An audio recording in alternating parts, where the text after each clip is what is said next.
Hey YouTube, Cody and Christian back for this week's video of Whiteboard Wednesday.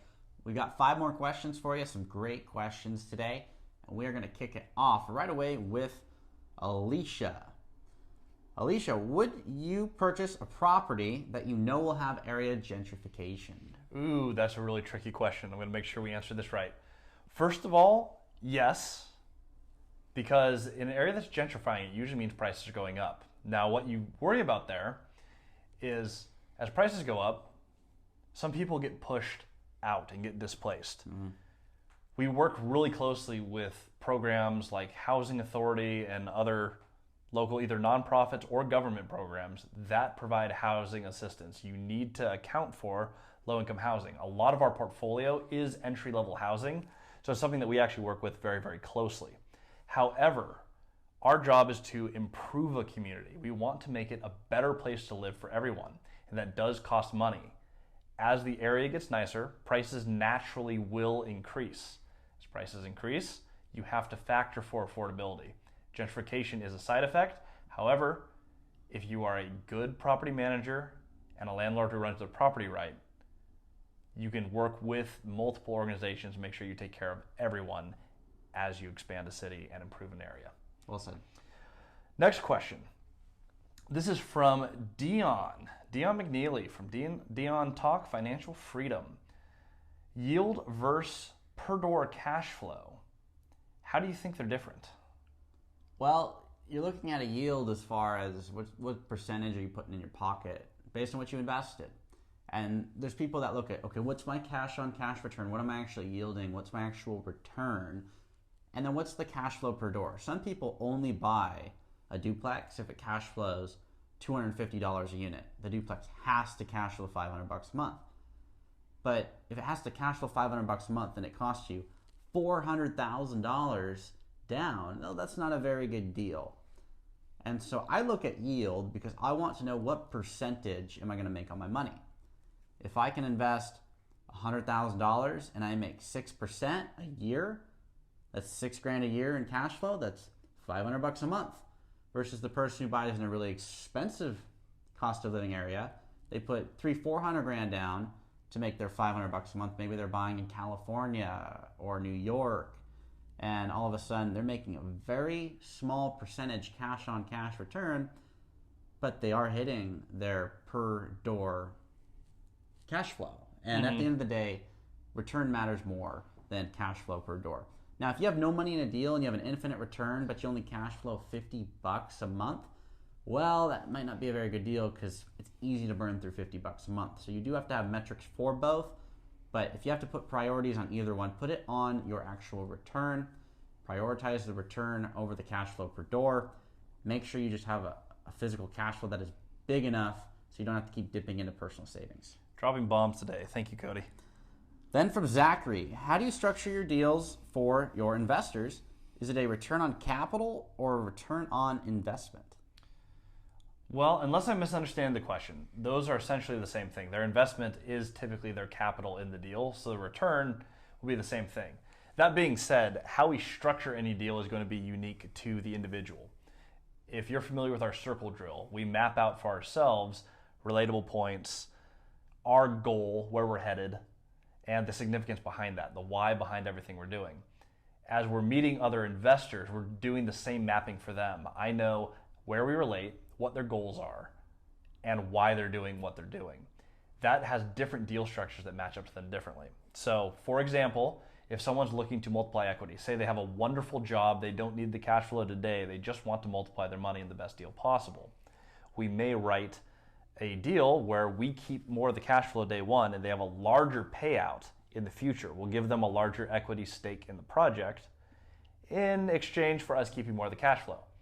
If the opposite is true, if all they want to do is take their existing income or existing money and put that into a property to get as much passive income as possible, we'll likely put that as debt.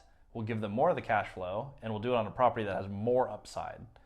Especially on a zero down deal, we can get paid on the back end and they can get paid on the front end. So it depends on who they are and the debt structure. The most important piece is you need to know who you are, what your goals are, and why you have them.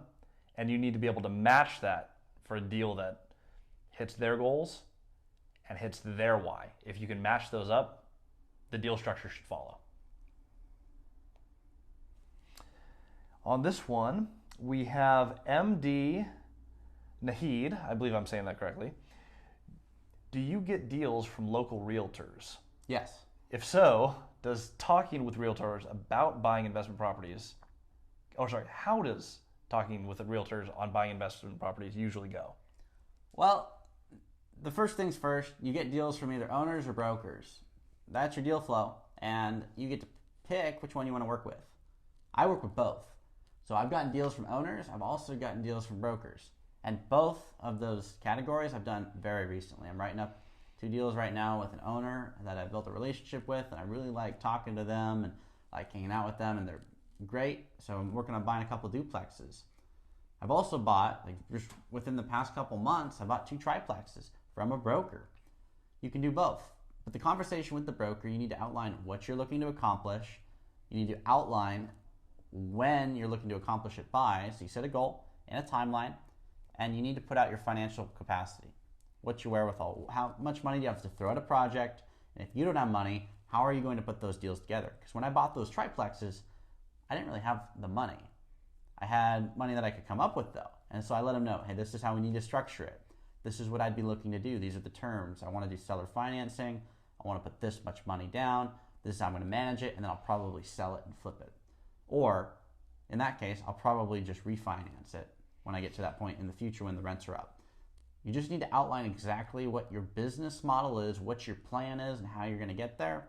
Give them a clear, concise path and model to follow, and then let them do their job. In addition to that, if you're a broker and looking to work with another broker, because Cody and I don't do a ton of transactions, but we're licensed brokers. I've seen other brokers get stuck on, well, I don't want someone else to get the commission. If that 2 or 3% commission makes a difference in that deal, you're looking at the wrong deal. Yeah. Value the relationship with a professional in your market over the little percentage that you're going to get for brokering. Remember, you're competing for the other 97% of that deal. Focus on that. That deal should make sense regardless of who gets the commission. Exactly. And then lastly, from Colin Young. Hi, guys. What if you call the owner of a multifamily property complex, but they're hesitant to talk and open up? We run across that fairly often. And sometimes you just botch your call. So sometimes it's on you. You don't deliver the call correctly. And that just merits follow-up call. And you can add a lot of humor to this. I know Cody's done this call before where you messed up at 19 trying to be really transactional. And what was your intro next time you called him? Well, I just said, hey, and I won't use their name, but I'll do, hey, John Doe, this is Cody. I'm that 19-year-old who botched the phone call with you. Tried to buy your place. You laughed at me and hung up. I mean, I've done that before. And then they laugh, and then we go meet up over coffee. Mm-hmm. You can mess up, but in reality, you need to just stay true to your intentions and share what you're looking to go accomplish. And that's if you messed up the call. Sometimes you just reach someone you catch up at the wrong time. If I'm in the middle of a date with my wife and you call me about a property, I'm not answering no matter who you are. And if I make the mistake of picking up the phone, I'm getting you off the phone as fast as possible. First thing you can do is try again. In addition, people get beat up all the time by people who have no idea what they're doing, asking to buy their property. Hey, you looking to sell? Do you know what your property's worth? They're really tired of people calling to buy their property. If you don't do a good enough job in the first few seconds of making it clear why you're calling and that you want to learn how they did what they did, you're calling to learn and meet them, not buy their property, you're going to have a negative response. Easiest thing you can do in any case, try again.